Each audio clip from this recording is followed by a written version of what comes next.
At balik ko tayo sa mga issue o itong usapin. Ukol pa rin po dito sa trillion peso march. Nangyari po kahapon sa iba't ibang bahagi po ng ating bansa. Kasama ho natin ang tagapagsalita ng Trillion Peso Movement, si Attorney Howard Calleja. Magandang araw po sa inyo, Attorney. At welcome sa Bombo Radio Philippines, sa Bombo Network News, Attorney. Opo, good morning sa inyong lahat. Good morning sa mga listener. Konting correction lang. Tayo po ay spokesperson ng isang bayan, co-convenor ng isang bayan, kasama po sa Trillion Peso March, pero hindi po tayo spokesperson ng Trillion Peso March. Okay. Thank you for joining us, Attorney. Si Bombo Genesis po ito, kasama natin si Bombo Ever. Kamusta po yung naging observation po ninyo sa kabuuan ng Trillion Peso March, yung pakikibahagi po ninyo at yung pong turnout siguro, gaano po karami yung mga dumalo kahapon, Attorney? Masaya po kami dun sa turnout kahapon at masaya kami dun sa aktibidades kahapon dahil unang-una, malinaw na naitawid natin yung ating advokasya na anti-corruption, yung ating laban sa korupsyon. Managot lahat ng kurakot at restitution, ibalik ang kanilang mga ninakaw. At yung panawagan nating dun sa anti-dynasty, sa pagbago ng reforma. Pangalawa, kung nakita nyo naman, very peaceful naman yung ating aktibidades. Maraming nagtangka, maraming nagbabala, maraming nanakot. Ngunit kung titignan natin overall, peaceful naman. At pangatlo, nakita natin na umaraw, umulan, hindi natibag, hindi umalis ang mga tao at hanggang gabi po, tuloy-tuloy po yung ating aktibidades kahapon. Dito sa nababanggit po ninyo na nagtangka, tama ko ba yung pagkakaroon ko? Nagtangka, may mga humarang, anong mga uri kong nagtangka? Hindi naman ho, di ba maraming nagsasabing hahijackin, maraming nagsasabing guguluhin, maraming nagsasabing merong ibang agenda. So, ang amin lang sinasabi dyan, yung mga nagsasabing palitan ng gobyerno, mag-resign, etc., hindi naman ho sila nagwagi na guluhin yung aming aktibidades. Maraming nagsasabi na maraming gagawa nito, pero sa aming assessment naman kahapon, o sa aking assessment naman kahapon, peaceful naman, walang mga ganitong nangyari sa aming aktibidades. Pero kung meron mang sumigaw ng ganyang mga resign o sa ibang lugar ho sila, hindi ho sila kasapi ng aming activity at hindi po nangyari sa aming activity po yan. Sa part ng security sector, Attorney, wala namang humarang ho sa inyo, wala kong pumigil ho sa inyo? Wala naman.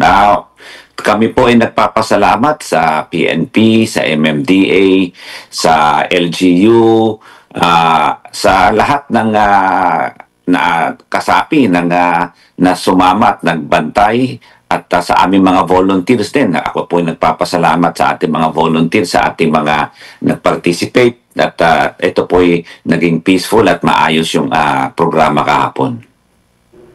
Alright, Attorney, masusundan pa po ba ito? Ano po yung mga factors na posible pong magtulak para muli pong magkaroon ng ikatlo po na Trillion Peso March? Well, hindi natin aalisin na magkaroon or kumbaga tayo ay bukas sa kung ano man ang susunod na mga aktibidades. Pero sa ngayon, hindi pa natin masasabi yan for certain.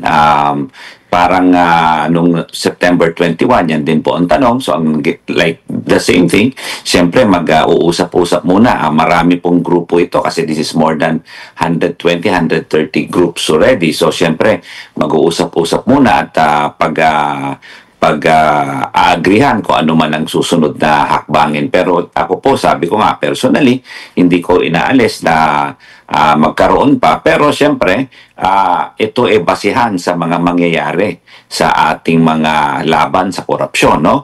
Number one na dyan, yung ano ba ang mga steps o mangyayari nitong December. Nangako si President PBM at nangako si Ombudsman Boying na merong mga kasong maipapile at may makukulong nitong December bago magpasko. So aantabayanan po natin yan kasi nga although natutuwa tayo at nagpapasalamat tayo kay Presidente na kanyang sinimulan ito at kanyang kumbaga binuksan ang bintana, binuksan niya ang pinto para magkaroon ng investigasyon.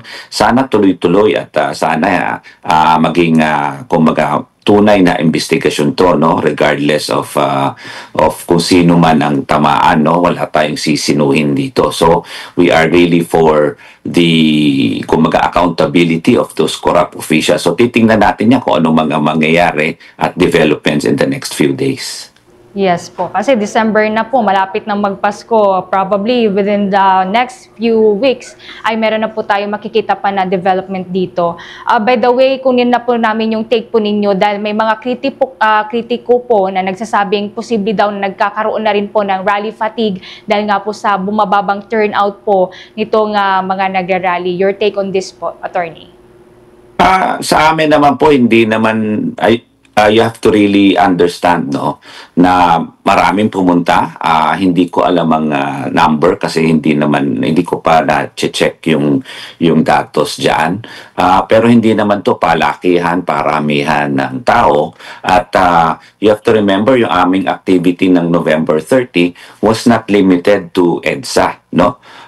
Yung activity natin was all around the country. So marami rin na mga kababayan natin na kumaga, sabi ko nga, ang aming panawagan noon, maraming lugar ito, Luzon, Visayas, Mindanao. So, they need not go to EDSA noong November 30 kasi ang aktibidades naman is not limited to EDSA but all around the country. Attorney, panghuli lang siguro, anong take huli nyo dun kasi kahapon dun sa may part ng Luneta area, ibang grupo, Luneta and Menjola area, may mga panawagan para dun sa civil-military junta, magkaroon ng transition period para ho dito. Kasi ang panawagan is mag-resign sina Pangulong Marcos at VP Sara, kaya isinusulong yung civil-military junta. Yung chant na yun ay mula sa may part ng Luneta, dala-dala ng mga grupo, mga ralista, papuntang Menjola. Anong take ninyo dito sa panawagan nito, Attorney? Kami po sa aming hanay, lalong-lalo na sa isang bayan, hindi po kami sang-ayon sa anything unconstitutional. Sa akin pong pagbabasa bilang abogado, wala akong puwang para provision ng transition government, wala akong provision ng military junta, wala akong transition ng anything unconstitutional. Malinaw po yung ating constitution, kaya po tayo sumusunod sa constitution and the rule of law. So yung mga sigaw na may junta, mayroong pagpapalit na hindi sang-ayon sa ating batas, tayo po ay hindi sasama at hindi po sang-ayon at hindi po susuporta sa kahit anong sigaw kung ito po ang kanilang gustong mangyari. Attorney, thank you for joining us sa Bombo Radio Philippines, sa Bombo Network News. Ingat-ingat po kayo, Attorney.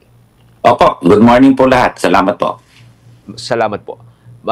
Si Attorney Howard Caleja, ang tagapagsalita mga kahumbo ng One Sambayan at isa po sa mga kasama dito po sa Trillion Peso movement na nagsagawa ho ng malawakang rally kahapon, hindi lamang po sa may EDSA kundi sa ibang bahagi pa ng ating bansa. For the most trusted source of news and information, visit our website at www.bomboradio.com. Follow us on Bombo Radio mobile app, Facebook, YouTube, TikTok, and X, formerly Twitter. Like, share, and stay connected. Anytime, anywhere.